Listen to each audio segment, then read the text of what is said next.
Film circle ఒక update అయితే circulate అవుతుంది. నేను జస్ట్ సింపుల్‌గా అయితే చెప్పేస్తాను. ఏందంటే మన 'రాజమౌళి' గారు 'వారణాసి' మూవీ అయిపోయిన తర్వాత ఏ మూవీ తీయబోతున్నారు? ఏ హీరో తోటి తీయబోతున్నారు? అనేది క్లారిటీ అయితే లేదు. కాకపోతే ఎట్ ప్రెజెంట్ అయితే క్లారిటీ అయితే వస్తుంది. ఫిల్మ్ సర్కిల్‌లో చానా సర్క్యులేట్ అవుతుంది. ఏందంటే 'యంగ్ టైగర్ ఎన్టీఆర్' అన్నతోటి 'రాజమౌళి' గారు మళ్ళీ మూవీ తీయబోతున్నారంట భయ్యా.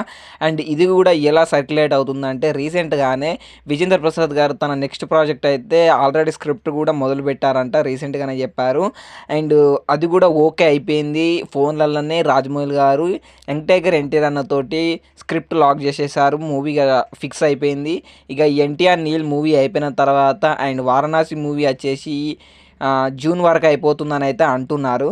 అండ్ అది అయిపోయిన తర్వాతనే 'యంగ్ టైగర్ ఎన్టీఆర్' అన్నతోటి మూవీ తీయబోతున్నారంట. అండ్ అది కూడా వచ్చేసి ఒక సూపర్ హీరో మూవీ అంట భయ్య. ఇప్పుడు మనకు తెలిసిందే 'వారణాసి' మూవీని 150 దేశాల్లో రిలీజ్ చేస్తున్నారు. అండ్ ఈ 50 భాషల్లో రిలీజ్ చేస్తున్నారంట. అండ్ ఒక పాన్ వరల్డ్ లెక్క తీస్తున్నారు ఈ సినిమాని. అండ్ ఇప్పుడు పాన్ వరల్డ్ లెవెల్‌లో తీస్తున్న మూవీ తర్వాత ప్రాజెక్ట్ పాన్ వరల్డ్ లెవెల్‌లో ఉంటది గదా! అండ్ 'యంగ్ టైగర్ ఎన్టీఆర్' అన్నతోటి అదే విధంగా అయితే ప్లాన్ చేస్తున్నారంట రాజమౌళి గారు వచ్చేసి. అండ్ ఇది జస్ట్ సర్క్యులేట్ అవుతుందే. ఇది 100% నిజం అని చెప్పలేం భయ్య. అండ్ చూడాలి Rajamouli garu next project 'young tiger NTR' అన్నతోటి తీస్తున్నారా లేదా అనేది. అండ్ ఎంతమంది ఎన్టీఆర్ గారి ఫ్యాన్స్ ఎన్టీఆర్ అన్నతోటి నెక్స్ట్ ప్రాజెక్ట్ చేయాలని కోరుకుంటున్నారో వీడియో కింద కామెంట్ చేయండి.